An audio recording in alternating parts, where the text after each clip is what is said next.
qui fait appel à une technologie de pointe, un investissement qui a répondu à un appel d'offres de l'ex-conseil général, sauf que pour des raisons obscures, l'engin n'a toujours pas été mis à l'eau. Les explications de Nathalie William et Aurélie Treuil. 4 ans de discussion, de réunions entre marins-pêcheurs, municipalités, conseil régional et général, de réflexion, de commission, de coups de gueule.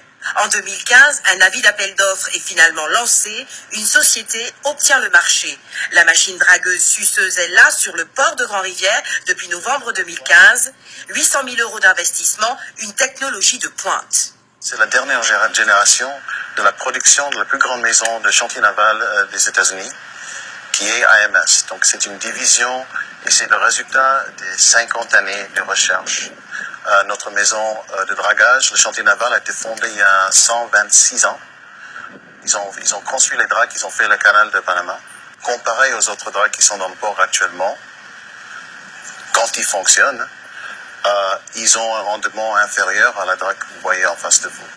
Sauf que la mise à l'eau tarde, querelle de clocher, favoritisme ou longueur administrative, difficile de démêler les chevaux. On sait que c'est politicienne. Puisque j'ai demandé qu'on fasse une réunion à Grand-Rivière.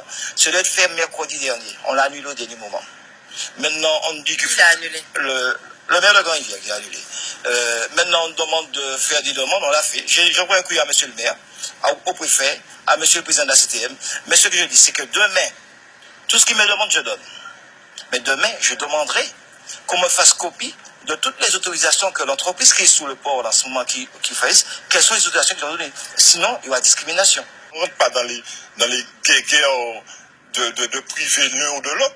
C'est draguer le port totalement. C'est ça notre préoccupation. Donc les querelles entre filles et garçons, ça ne nous intéresse pas. C'est important de vérifier d'une manière assez régulière la connexion.